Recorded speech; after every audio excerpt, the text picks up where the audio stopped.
It's 10 p.m. You've had a healthy dinner, your calories for the day are on track, and yet, suddenly, you're standing in front of an open refrigerator.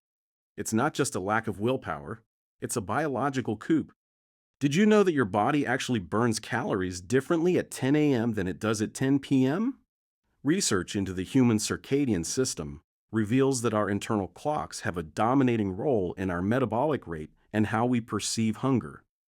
Today, we are analyzing the data behind circadian misalignment. We're going to look at why your hunger hormones go into overdrive at night, the specific reason why breakfast protein is your best defense against evening binges, and how to rewire your biological clock for effortless weight loss. By the end of this video, you'll understand the data-driven, golden window for eating and how to finally shut down those midnight cravings. Welcome back to Simple Health Secrets. To master your weight, you have to realize that you aren't just a machine that processes calories in a vacuum. You are a biological organism synchronized to a 24-hour cycle. Satiety is a complex process involving multiple hormonal and neural pathways that communicate between your gut and your brain. But these signals aren't constant.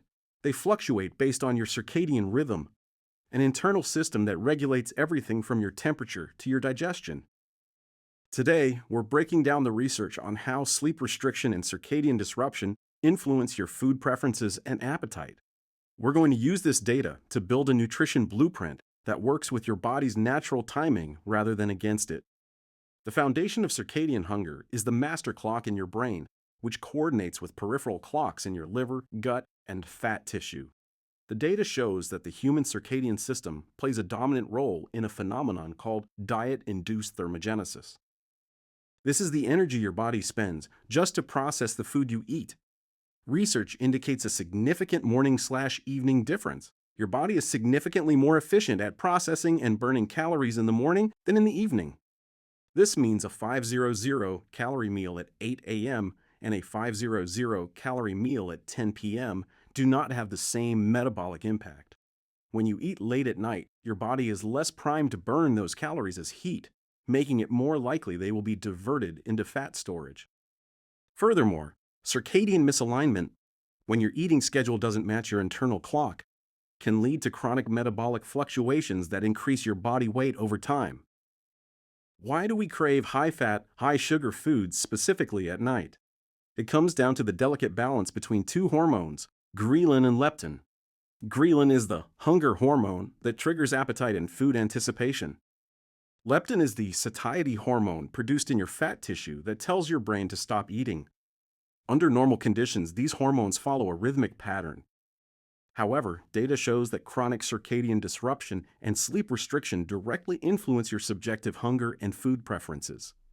When you are tired or your rhythm is off, your ghrelin levels spike and your brain becomes less sensitive to leptin's full signal. This creates a hedonic response, where your brain seeks out high-energy snacks as a quick dopamine hit to compensate for the fatigue. You aren't actually hungry for nutrients. Your brain is looking for a chemical reward to keep itself awake. One of the most powerful data points in satiety research is the impact of breakfast protein.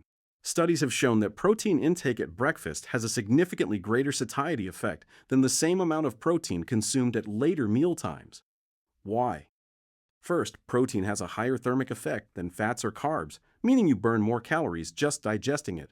Second, a high-protein breakfast slows down gastric emptying, the rate at which food leaves your stomach, setting a metabolic tone for the rest of the day. The data suggests that eating protein early in the day stabilizes your ghrelin levels, preventing the massive late afternoon spikes that lead to 10 p.m. binges. In fact, one study showed that fat loss was approximately twice as high in groups that prioritized a high-protein diet compared to those with moderate protein intake. By aiming for 25-30 grams of protein in your first meal, you are essentially preloading your satiety signals for the evening. To understand why constant snacking at night ruins your metabolism, we have to look at the migrating motor complex, or what scientists call housekeeper waves. These are synchronized contractions that occur only after all digestible food has left the stomach.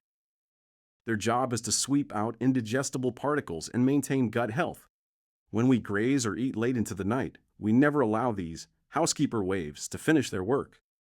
This interferes with your gut's ability to signal satiety effectively the next day. Furthermore, the data shows that eating 3 meals a day, rather than 2 or frequent small snacks, actually increases total satiety over a 24-hour period. By allowing for fasting windows between meals, you resensitize your brain to fullness signals. This is why late-night snacking is so damaging. It's not just the calories. It's the fact that you're jamming the signal that tells your brain you've had enough. So, how do we use this analysis to stop the 10 p.m. cravings? We follow the circadian eating blueprint. Prioritize the morning. Eat a high-protein breakfast, 25 to 30 grams, to utilize the peak of your diet-induced thermogenesis and shield against evening hunger. The 12-hour rule. Aim to finish your last meal at least 3 hours before bed. This allows your body to transition from digestion mode to repair mode and enables the housekeeper waves to function. Hydrate to discriminate. Often, we misinterpret dehydration as hunger. Before reaching for a late-night snack, drink a glass of water. Symptoms of low energy often mimic hunger signals when your body is actually just thirsty. Manage light, not just food, because your master clock is set by light. Scrolling on a bright phone at 10 p.m. tricks your brain into thinking it's daytime, triggering anticipatory hunger for a meal you don't need. If this deep dive into circadian data changed the way you think about your late-night snacks, hit that like button. Our community is growing, and I want to hear from you. What time is your danger zone for cravings? Is it 10 p.m. or does it hit you earlier in the afternoon? Let's look at the patterns in the comments. Don't forget to subscribe for more data-driven health secrets. Your body isn't working against you. It's just looking for the right signal. Give it the protein it needs in the morning and the rest it needs at night, and you'll find that willpower is no longer required. In our next video, we are analyzing the dopamine trap, how ultra-processed snacks are engineered to bypass your satiety system entirely. See you then.